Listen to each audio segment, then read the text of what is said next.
啊，我们只拿其中一个就好，因为它的性质类似。是什么事情呢？就是摩西过红海。啊，摩西带领以色列百姓出的时候，出埃及的时候，他们过红海，这个海水就分开两边，然后他带着这200万人从这个干地走过去。然后等到这个军队走过去之后，海水又合起来了。然后埃及的追兵要去追以色列人，结果全部被海水给卷走了。啊，约书亚也一样，但是我们说我们只挑其中一个来讲就可以了。啊，所以我们看到这事情记载在出埃及的14章。摩西跟以色列百姓来到红海的面前，上帝使水分开。那这海呢，代表的是什么呢？代表是障碍，这海代表是一个障碍，所以上帝为着他们把这个障碍、把这个拦阻、把这个阻碍给挪开。上帝把他们前面的阻碍给挪开，让他们可以顺利通过。可是新约当中，主耶稣基督是走在水的上面，因此这个事情呢，象征的是神并没有做除去障碍的这个举动，神反而是超越了这个障碍。神在这个障碍的上面，神超越了这个障碍。所以我们看到了这些神迹，它都有相呼应的地方，而且更重要的事情，它显示出更不同的一个层次的重点。所以我们看到主耶稣很厉害的地方，还不是在这里而已。他不但他自己可以超越自然律的限制，而且呢，他也可以让别人也同样超越自然律的限制。所以主耶稣不但他自己可以超越这个风浪的障碍，他也可以帮助让别人也超越这个风浪的障碍。所以我们看到在经文当中，刚刚所说的彼得，他就走在水面上。可是好景不长啊，彼得走没几步，他就害怕自己要沉到水中了。然后在后面的14章的31节后半说：“你这小信的人啊，为什么疑惑呢？”小信的人就是指这个缺乏信心的人，你这个信心很小的人，为什么要疑惑呢？我们常常就用这样的事情来看彼得的笑话。你看他跳下去了，结果沉下去，跳下去没有信心，跳的时候好像觉得自己很勇敢，跳下去了竟然差点沉下去，还要人家来救。这是一个我们常常的想法，对这个事情的一个反应。但是我们今天要从别的地方，从别的角度来思考这个事情。我觉得其实第一个事情是，彼得虽然信心不足主耶稣他说你这个小信的人，但是我觉得彼得有一个值得夸奖的事情是什么？就是他有跨出船的勇气，他有跨出那条船，把脚踏到水上的勇气。我们常常取笑彼得，你看跨出去结果差点淹死。但是很多时候，其实我们比较像是船上看好戏的人。你看彼得跨出去，我们看看他会怎么样你看他沉下去了你看真好笑他真的是太丢脸了但是我们呢，我们连跨出船的勇气也没有所以像我刚才说了，很多人说跳啊，我自己就是那个没有勇气的人，我就泡在水里面，泡在水里面好舒服，好凉快，然后看他们一个一个跳下来因为我觉得我这个身上有受伤，所以最好是不要给自己找麻烦但有一些人，其他人也没有跳，那我不是说跳的人才勇敢不跳的人就不勇敢，我不是这样的意思。只是我是说，有些时候我们在看别人做一些事情的时候，我们可能会笑他说你看你失败了你看你这样做不好你看你这样子那么笨，干嘛要这样？早知如此，何必当初？但有些时候，可能神就是挑战我们，需要对他有信心、有勇气的跨出一步。那对于那些有信心、有勇气跨出一步的人，如果他们是按着神给予的那个负担跟感动去做的。也许就我们人的眼光看来，他最后好像失败，好像没有成功。但是我想，我们也不一定要去，特别是不应该要去取笑他因为他按着神给他的托付，他去做了也许就人的角度来看，觉得那样是愚笨的，但是我不一定认为他做的事情，上帝就对他感到不喜悦不一定的除非他做的事情本来就知道这是违反圣经的事情所以相反来讲，如果这个人一开始做的事情是违反圣经、违反神的心意的事情，那即便他做得很成功，那也不值得高兴啊。这是我们所看到的第一个重点。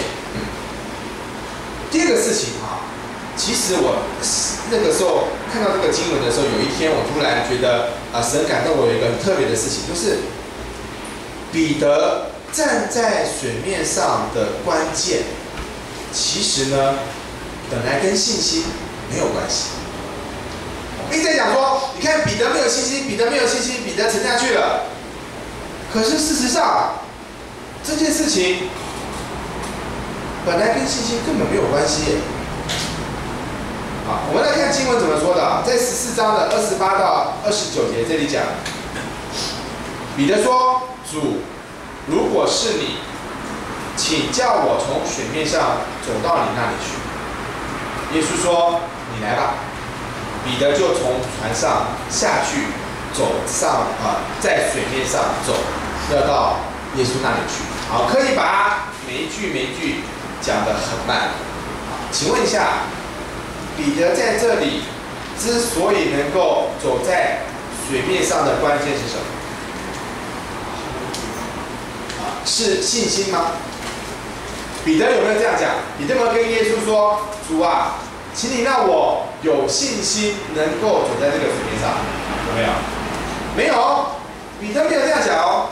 彼得到底说什么？彼得说：“主，如果是你，请叫我从水面上走到你那里去。”意思就是，彼得能不能够走在水面上不会沉下去，跟现在已经在水面上前面的那个人到底是谁有关系？如果在他前面正在水面上没有沉下去的那个，他们以为是鬼怪的人，其实他是耶稣。如果他真的是耶稣，那么彼得说：“我走在水面上，走到你那里去，就不会沉下去。”所以这个先决条件的事情是，到底在水面上的那个是不是耶稣，而不是在于彼得有没有信心。所以如果彼得可以走到水面上，就证明了另外那个之前已经在水面上走的那个是耶稣。但是如果那个不是耶稣，真的是一个鬼怪，那彼得走在水面上的时候就会沉下去。所以彼得讲的是这个事情哦。然后很多时候都弄错，说彼得因为没有信心，所以沉下去。其实重点一开始不在于信心的，一开始的重点，彼得能不能走到水面上，跟信心是没有关系的，跟真假才有关系，跟他真的是耶稣还是他不是耶稣有关系。所以因此，如果在水面上的那个人不是耶稣，不管彼得有再大的信心，他一跨出船，人就扑通沉到水里去，因为不是耶稣所以如果那个人是主耶稣，就算彼得没有任何的信心，但是主耶稣他要证明说我是耶稣，所以他答应彼得说你可以走在水面上。所以我看到彼得一站下去，他就站在水面上了。主耶稣的能力就拖住彼得，主耶稣就让彼得超越了自然律的限制，可以站在水面上。因为29节记得耶稣说：“你来吧。”耶稣说：“你来吧。”耶稣答应他了，说：“你可以站在水面上。”跟信心没有关系。所以彼得真正的问题，并不是他能不能在水面上走，彼得已经站在水面上，但是他担心的是什么？按照30节的记载，他担心的是风浪太大会把他吞没。14章30节这边说，只因见风甚大，就害怕，将要沉下去，便喊说：“主啊，救我！”所以彼得在这里害怕的不是他能不能站在水面上，他已经站在水面上了，而且他知道他可以站在水面上，但他现在害怕，可是风浪搞不好把我打到水里面去了。所以现在关键的问题就在这个地方，就是你们想想看，这不是很好笑吗？这很奇怪吗？如果彼得已经因着耶稣可以超越自然律的限制而站在水面之上了，那为什么他还去担心风浪？主耶稣不是一样在风浪当中就站在水面之上吗？那现在彼得已经可以站在水面之上了，可是他这时候竟然去担心说：“哎，可是风浪很大，可能把我打下去。”所以当他站到水面上的时候，他所专注的焦点变成是风浪，而不是眼前的主耶稣。他忽略了是主耶稣使他能够站在水面上，眼前的人真的是主耶稣，所以呢，主耶稣也能够使他胜过风浪。所以主耶稣说彼得是小信的人，并不是说彼得因为没有信心，所以不能站在水面上。彼得已经站在水面上。主耶稣说他是小信的人，是说你既然都站在水面上了，你怎么怕风浪？而这个正是常常发生在我们自己身上的情况。我们也跟彼得一样啊，明明有些时候我们早就已经超越了限制了，甚至以某一个象征的意义来说，我们一样超越了自然力的限制，跟主耶稣一同站在水面之上了。但是我们为什么会担心风浪？到底是面对风浪比较困难，还是能够站在水面上比较困难？如果能站在水面上，那风浪有很可怕吗？应该没有。可是我还是会怕。我们真实的关系，我们必须承认，我好像还是会怕。所以我们要来思想的是，主耶稣他创造自然律，主耶稣他超越自然律。其实主耶稣他不但自己超越自然律，他也使我们超越自然律，而且主耶稣他也使用自然律。不知道你们有没有想过啊？门徒们在船上为什么会遇到风浪？就倒霉啊，运气不好，没有看气象报告。门徒们遇到风浪，其实一样，我们说了，不是偶然，也不是巧合。为什么要这样说呢？其实不是我要这样说，而是圣经这样说。在14章22节那边说，耶稣随即催门徒上船，先渡到那边去，等他叫众人散开。耶稣不是叫门徒上船，耶稣是催促门徒赶快上船，赶快到船上去，赶快把船开出去，渡到对面去。那为什么耶稣要催促门徒上船？然后在门徒上船之前，曾经发生什么事呢？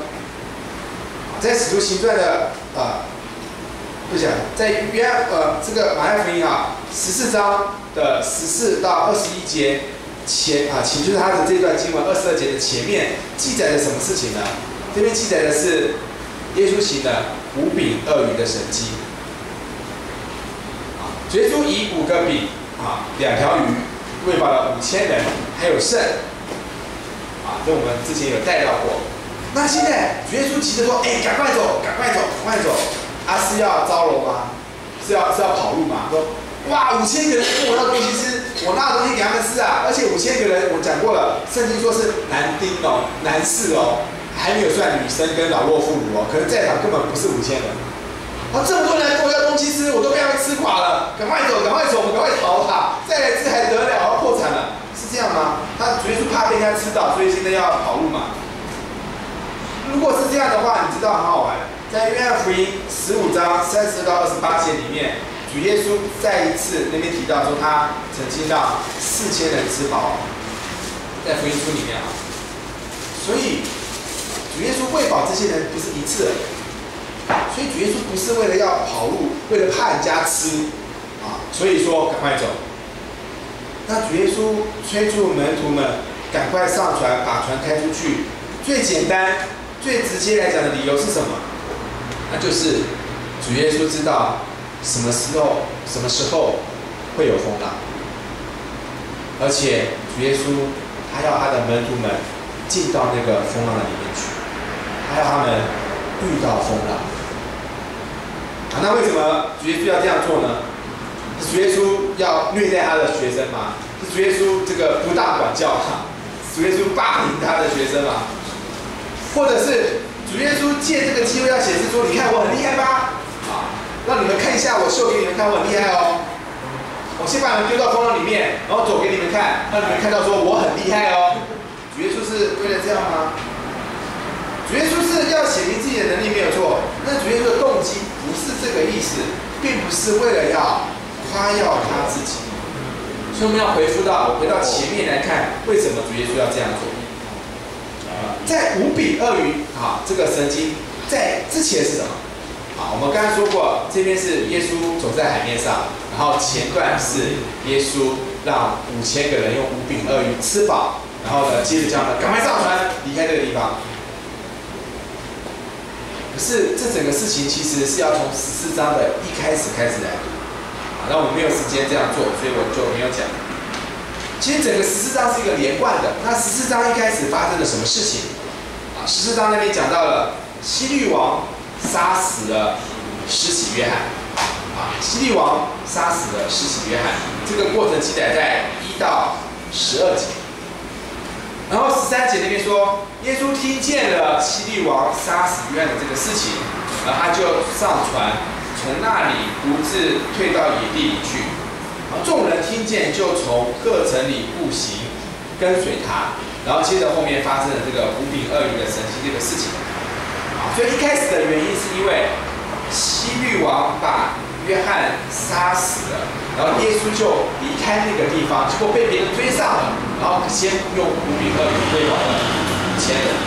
觉得这个事情的开头是约翰的死亡，施洗约翰的死亡代表着这个世俗、这个世界上的权力对于上帝的百姓、对于上帝的国度的逼迫。代表着上帝的百姓要遭到这个世上的权力的逼迫，所以这件事情不仅仅只是发生在施洗约翰的身上，而且呢，在不久的将来也要发生在主耶稣的身上，也要发生在主耶稣的门徒身上。那当主耶稣听到了施洗约翰的头被希律王砍，主耶稣的举动是退到野地里去。那他退到野地里去，他一开始的目的不是为了要去那边行神迹喂饱那5000人，他本来的目的去是要去祷告。那主耶稣要祷告什么？其实我们不知道，但是我们可以相信，因着施洗约翰先殉道了，所以主耶稣祷告的内容大概是跟苦难、跟逼迫、跟殉道，或者是跟他要被钉十字架这些事情是有关系的事情。那或者他是为着他的门徒们能够明白他将要被钉十字架的这个意义跟目的来祷告。当然也有可能他是在为自己将来复活升天之后，门徒必须要依靠圣灵的能力来面对苦难，甚至自己因此可能要殉道来祷告。可能主耶稣先为着他们来守望祷告。可是主耶稣要去祷告的这个目的还没有充分的完成的时候，结果一群人蜂拥而上，这个时候只好先行了那个5饼2鱼的神迹。然后门徒们就很惊讶，甚至很欢乐的满足在那个神迹的气氛当中。他们一说：“哇，怎么5000个人本来什么都没得吃，竟然耶稣把他们喂饱了，还剩下12篮的零碎收起来。”所以他们一直在那个很嗨的情绪当中说：“哇，耶稣太厉害了！我们以后衣食无缺啊，对不对？5个饼2条鱼喂饱上万人。”那我们才几个门徒而已啊，每天都让耶稣喂好，而且不要挑饼跟鱼好不好？我们挑好一点，要挑鱼要挑鲍鱼，对不对？鲍鱼一直分，挑的鱼就是小咖，挑龙虾嘛，为什么不分龙虾？为什么分饼呢？对不对？要分牛排，对，这分饼跟鱼这个太寒酸。如果耶稣这么厉害，分好一点的东西嘛，对不对？吃香的喝辣的，他们欢愉，沉浸在这种非常欢愉的。说很嗨的气氛当中，可是耶稣是为着我们将来他们将来要去面对逼迫、面对苦难、面对死亡而去祷告的，就是这个事情没有办法达成。更何况，他们这时候根本已经享受在这样的一个丰裕富足的气氛里面。你说这时候就要让他们怎么去说？请注意哦，有患难要临到哦，你们要小心哦，你们不要这么高兴哦，你们不要这么嗨哦。你知道在那个时候用讲的是没有用，在那个时候如果用讲的是没有用，所以主耶稣才催促门徒去经历这场风浪。他们知道更重要的事情，因为用讲的是没有用。在14章32节，然后耶稣跟彼得上了船，风就住了。耶稣上了船，你看耶稣上了船，风浪就停止。如果主耶稣行这个神迹，只是为了证明他有能力，只是为了证明他很厉害，我告诉你，耶稣应该怎么做？耶稣根本不应该走在海面上。耶稣应该呢，当这个大风浪来临的时候，耶稣就从天直接降在船上，对不对？咻下去，风浪就停了，知道吗？门徒说：“主啊，救命啊，救命啊！耶稣不在怎么办？船要沉了，风浪这么大。”就咻，耶稣突然瞬间移动在那个船上，风浪立刻停止。这才能够显明他多厉害嘛，对不对？他做不做得到？他当然做得到，当然做得到，只是他没有要这样做的。那耶稣为什么要从风浪之中在水面上走过来？当然有他的目的跟意义啊。耶稣知道风浪的发生，而且他还要使用这次的风浪，是为了让他的门徒看见主耶稣他有能力超越自然律的限制。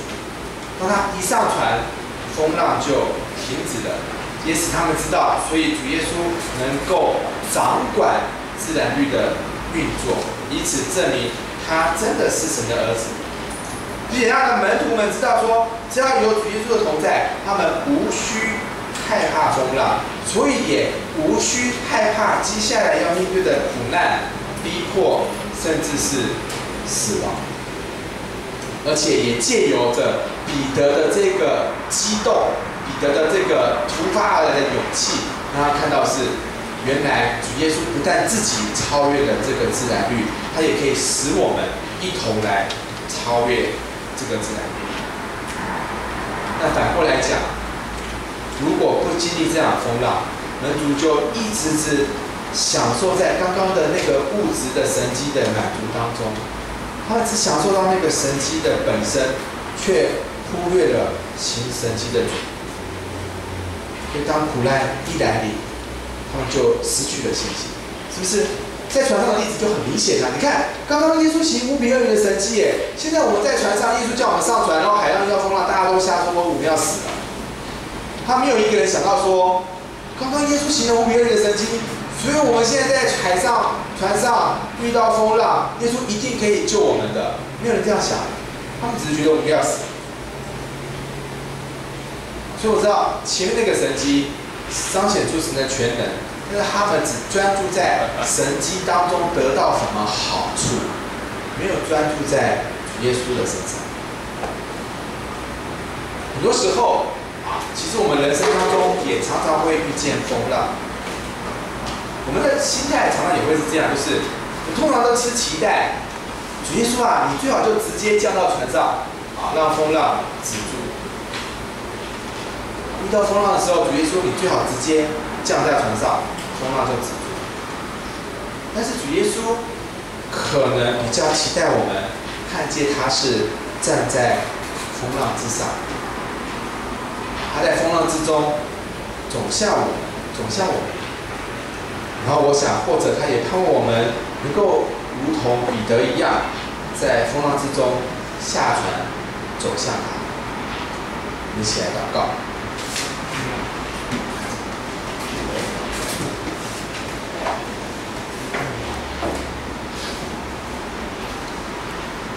首先，我们有点时间，我们请把眼睛闭起来我们有点时间自己来安静来思想在刚刚的这个经文当中，我们所讲到这几个重点。